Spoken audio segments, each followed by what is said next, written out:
Hi, welcome to the Access to Inspiration podcast, the show that generates free energy by providing you with inspiration.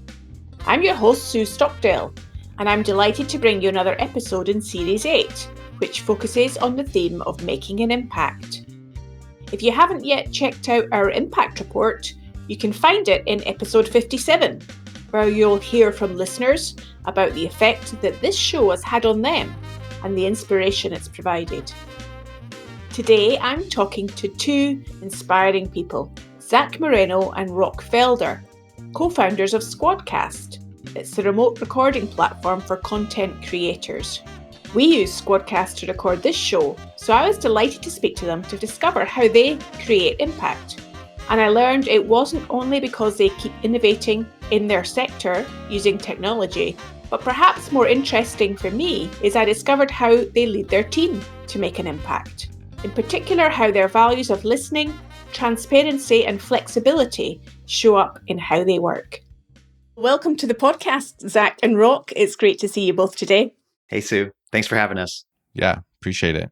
I'm delighted to be on the other side of the microphone today because the last time we all spoke together, you two were having a conversation with me on your Between Two Mics podcast a while ago. So it's lovely to me to be able to turn the tables on both of you today.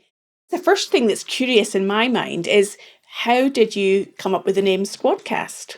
Yeah, I appreciate you coming on our show. That's a great episode. And check that out for some of Sue's story as a podcaster. But the name behind SquadCast was interesting. We had the idea before the name to help podcasters collaborate and record studio quality content remotely from anywhere in the world. And we wanted a name that I've heard people since coming up with it tell me that it passes the caveman test. I don't know where that term came from, but kind of like when people hear that name, does it actually communicate something about what's meaningful about the work that you do? And SquadCast was really, it was a short list of trying to come up with words for our company that help our mission to amplify collaboration and how we help people do things. And that's where the name SquadCast came from. It also rhymes with podcast, so that's really cool. And is something that I wasn't very sold on right away. So the team helped me gain confidence in it as we kept using the name more and more. It just kind of stuck, and I love it 5 years later today. So I'm really grateful we could come up with a name that works.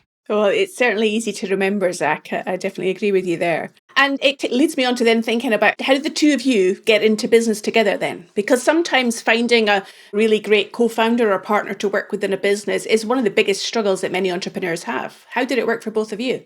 Well, we've known each other for many years now. We've known each other since high school. So kind of growing up in those adolescent years and then going through university years, kind of finding ourselves as young adults and then growing into more professionals and now adults. We're in our early 30s. Zach just became a father. So we've gone through a lot of different patches in life together. But I think the thing for me that made it really easy to get excited about getting into business with Zach was just knowing that he was the type of individual that anything he put his mind to, which was almost always very ambitious and sounded kind of wild at the time, he would accomplish. And I fancied myself as being someone similar, that I put these really high expectations, always found myself like raising the bar. I'd set these goals that I thought were high milestones and didn't expect to actually accomplish them. But I thought, well, I want to try. And then I'd reach it and then I'd have to reset and rinse and repeat that process. And so I wanted to start a business. I didn't necessarily want to be my own boss, but I wanted to be a part of building something at the ground level. I really like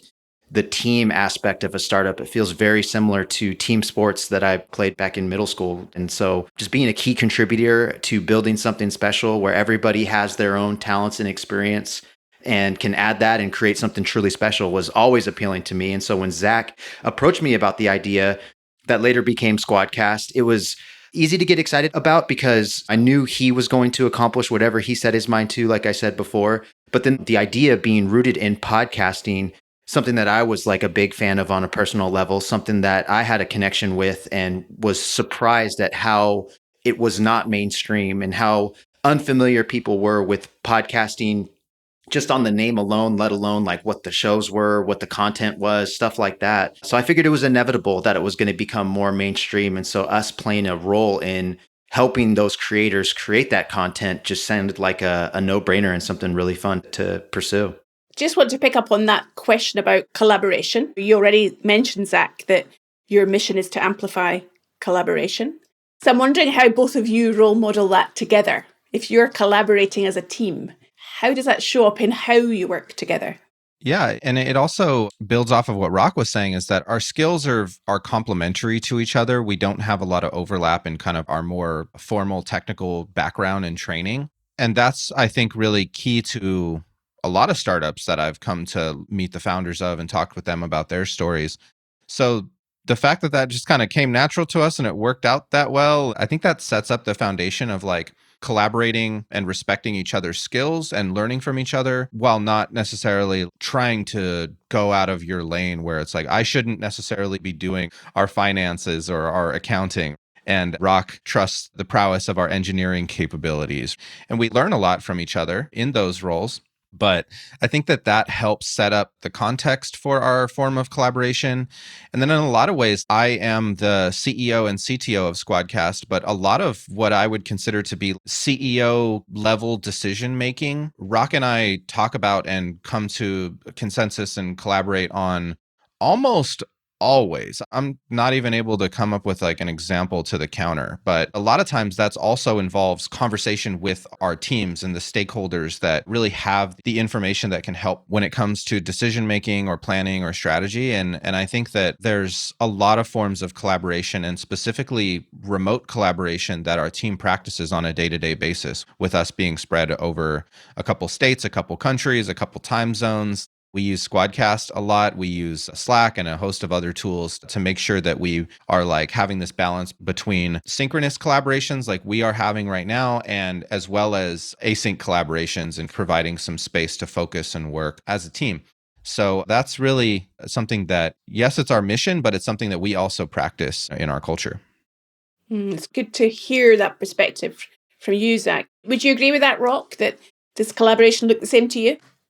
Yeah, I think if I had to sum it up into one word, it comes down to trust. Like Zach said, they put a tremendous trust in me to handle the finances, but we trust each other on all the different departments or aspects of our business, whether it be support or marketing or community. And like Zach said, a lot of it is we're just looking for the best idea to win. It doesn't matter who it comes from. It doesn't matter how we get there. It's just all about like, what's the best thing for the business? And that includes customers, all the other stakeholders, our employees. And so, yeah, I don't think there's been any like major disagreements. Like there's been certainly positions different team members will have and a certain position wins. But I think it's because usually the winner, if you will, if there is a winner in that decision-making process, they're just more passionate about it, or they have a better case for it, or they're just able to win over and build in some type of compromises to the decision making. So I think that's how we do it, because it's not something I would have expected or I've ever seen play like in any other circumstance but here. But I think it's because we all trust each other.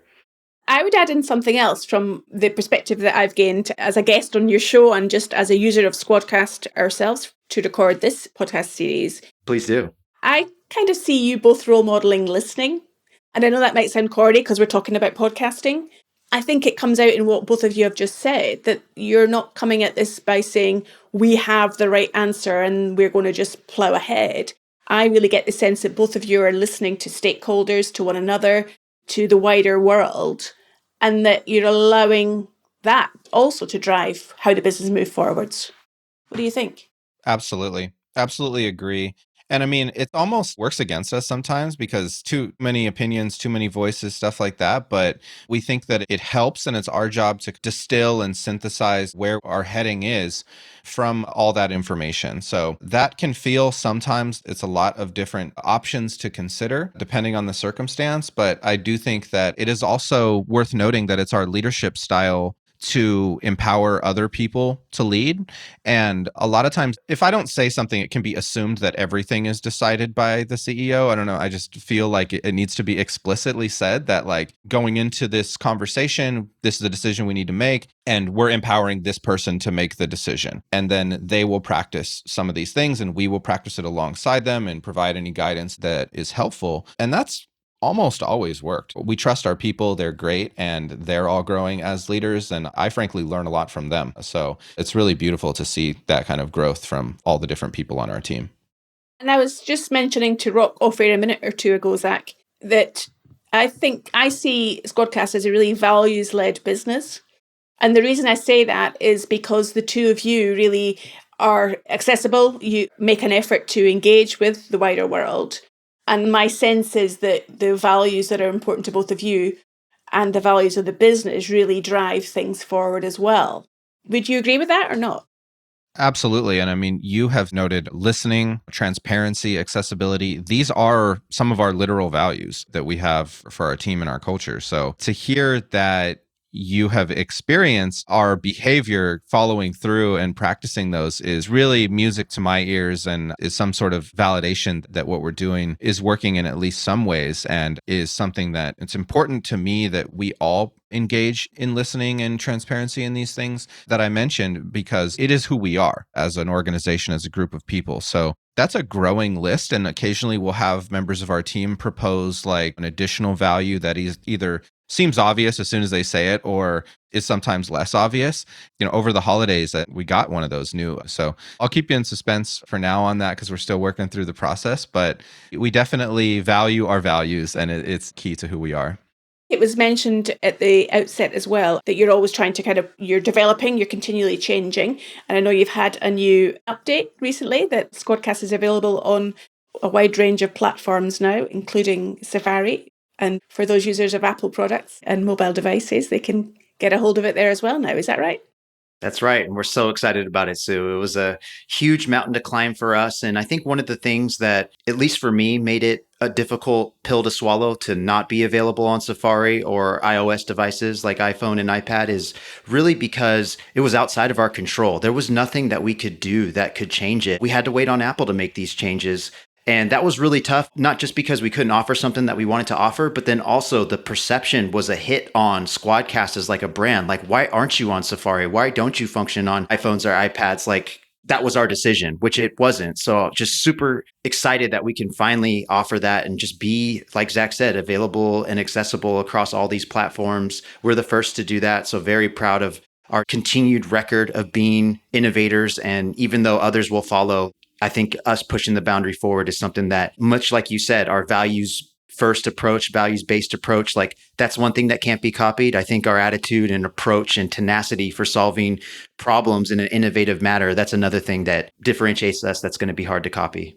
Well, one of the things that in the title of our podcast is the word inspiration. And I think inspiration can help anybody to come up with new ideas, be creative, and push things forward in a different way. So what inspires, or who inspires both of you? Not to sound corny, but Zach inspires me. The company I keep inspires me. My team inspires me. But one example I'll give you. So I'm sure like everybody else, the start of the year, you come in with a lot of ambition and you're just going to conquer the world. This is going to be the year that you kick butt, right? So I was no different. I was starting off the first week of January like that. But I was also like, okay, how am I going to summon this kick butt attitude, but also sustain it over the long term? And then I saw our team members starting to schedule things like 2 quarters away or whatever, just to see how long-term thinking their minds are. And I'm just like, I don't need to look any further for inspiration. I get it from my team. So that's my answer, Sue. What about you, Zach? Thank you for saying that. You inspire me as well. And what I'll add is that I often think about my grandparents and my family, that the work that they did compared to the work that I have the privilege of doing. When things get hard, it always makes whatever my hard problem of the day seem super trivial compared to like working in the fields or really doing things that aren't necessarily creating generational wealth. And it's really hard manual physical labor for making the best of their situation. And I have this immense privilege of creating an asset that does build wealth and that is solving really challenging problems for a large group of creators. That is kind of core to my personal mission, is to connect creatives. SquadCast is the best way that I found to do that. And I'm incredibly grateful that they made those sacrifices and did those hard jobs so that I can sit here and focus on a different kind of hard problem and grow something new. And I bet that having a child now, Zach, as well, perhaps has shaped your view of work and life in a different way as well. How's that changed you, if at all? It's definitely added a different relationship to time, which time is already a warped thing inside of a startup. I like to call it a roller coaster time machine. And then to grow our family with a new baby, Sagan, is something that I didn't quite understand before how my time would change. But I feel that it has added perspective for me to not just succeed because it'll be cool or something like that, or that I'll achieve something that was on my bucket list. I'm like, it sounds kind of contrived, but what's my legacy going to look like to him or them?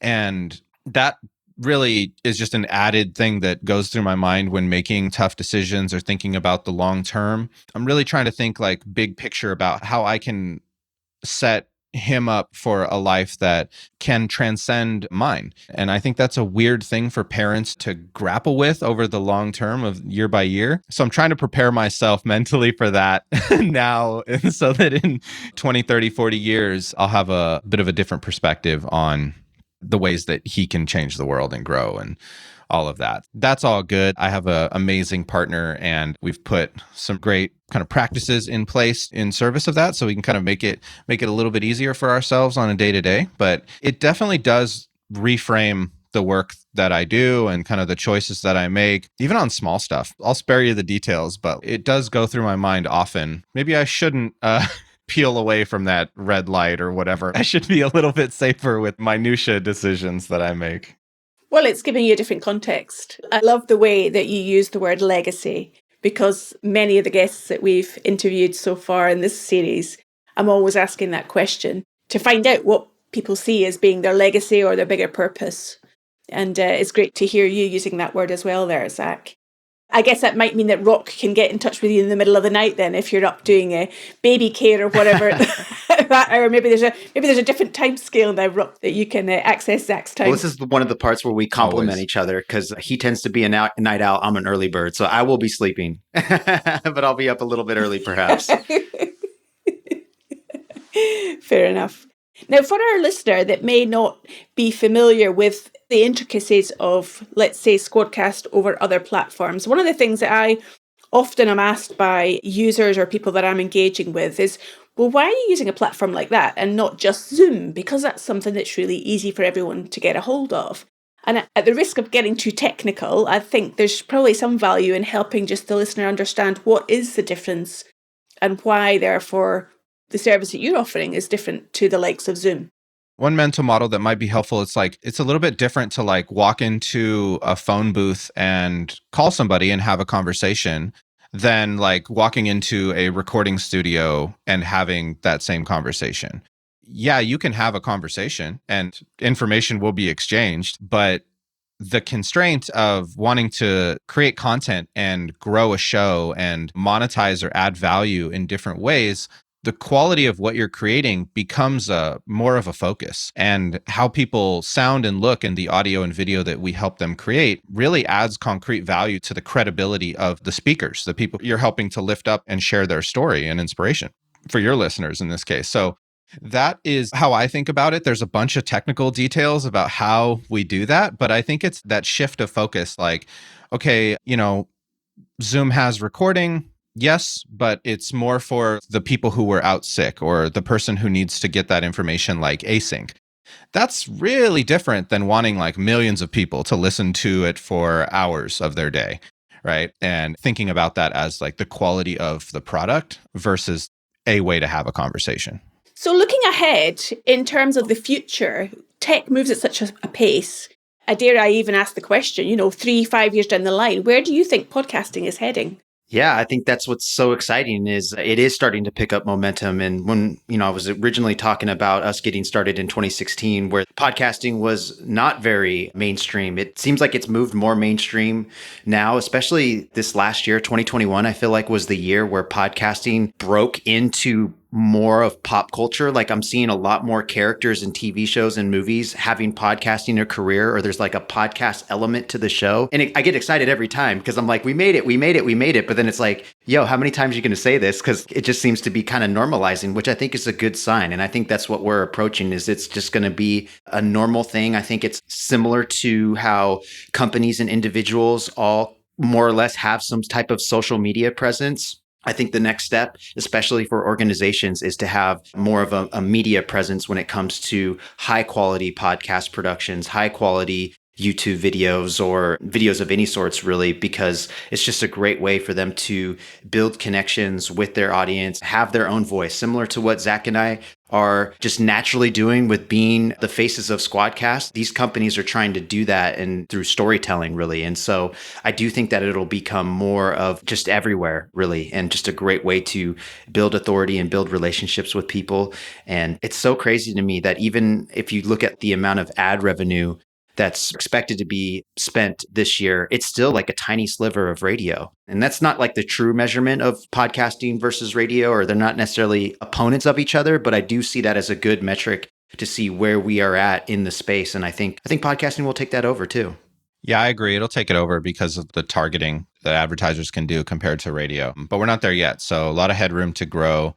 What I see happening is as organizations continue to grapple with this remote, hybrid, whatever you want to call it, work setup these days, the need to communicate within and outside of the organization with still being hybrid or remote. I think a lot of things were put on pause or put on hold, but you can't pause an initiative indefinitely, right? So I think that's kind of things that organizations are grappling with, and they'll need to find ways to collaborate. And I think that podcasting is a way to do that, both in like synchronous conversations like we're recording right now, but then also providing an experience for their teammates or their employees or their stakeholders to listen to things async, I think is a great way to spread information, whether that's building loyalty and telling stories with customers or internal dialogue about where we're headed over the course of the next year, the next quarter, whatever. So I think that podcasting was outside of that for a long time. It was like having conversations and my audience is somewhere else. But with these organizations, it's like, you know who your audience is. It's a fixed size. Like you're not necessarily worried about growth in those situations. You're worried about engaging with people and getting those stories out. So I think that that's something that the hybrid work environment will require. So podcasting really serves that need in new ways, in addition to all the other things that Rock mentioned and other people are working hard to create the future that we're talking about today. Well, one of our guests in a recent podcast that we did talked about within her hospital that, a very small proportion of people were reading email now in terms of corporate communication. And she was going to be experimenting with podcasting as a way of reaching that audience in a different way. So I think the future is boding well for SquadCast, no doubt, to claim its space as the industry develops going forwards. And if people want to find out more about both of you and SquadCast, how might they do that on social? We are everywhere at SquadCast FM, and then our website is squadcast.fm. I'm Zach in Space on Twitter. And there's a lot that we do when it comes to investing in the success of podcasters and squadcasters. So like the podcast community is very vibrant and we're proud contributors to that. So wherever you're at in your podcast journey, even if you are solo recording not in the cloud, we are invested in helping podcasters succeed and grow in the ways that we've discussed, and even open to ideas that are new opportunities to grow. So yeah, come to one of our events, grow with us and all that stuff. That's all easy to find on the website and on social. And where can people find you at, Rock? They can find me at Rockwell Felder, mainly on Twitter. We all have our favourite place to hang out in socials, don't we? That's right. Last question to both of you, since we're speaking about podcasts. What's the last podcast that you listened to and that you enjoyed particularly? Oh, I'm glad you asked this, Sue, because I actually wanted to share this with Zach because he would find this fascinating. I forgot to share it with him earlier today in our weekly team meeting. So the one that I've been really geeking out on is called the Huberman Lab. He's like a neuroscientist in Stanford, and I've been getting really back into like health and fitness. And so listening to podcasts to see like what's the latest trends, what are all the people talking about. And so he had on this breathing expert from UCLA, and the breathe doctor, he was like an actual doctor. It wasn't just some dude. They were experimenting on trying to make rodents meditate. And they got them to change their breathing patterns for 30 minutes a day, once a day for like 10 days in a row or something like that. So kind of wild. So that's my show, Huberman Lab. I got to listen to that. What about you, Zach? I've been getting back into listening to the NFX podcast. It helps me grow as a founder and stay up to date with all of the things that are happening in the startup land. And I think that that's really insightful conversations that they have there, and their focus on quality is great experience as a listener. So yeah, that's where I'm at, NFX. Fantastic. Great to speak to you both today. I hope you've helped our listener to get their head around podcasting, the platforms that can provide them support to be able to do that. And I wish you well as SquadCast grows into the future. Thank you so much, Sue. Yeah, really appreciate you having us on. Great to speak to you. Thank you. I hope you enjoyed listening to Zach and Rock talk about how they collaborate.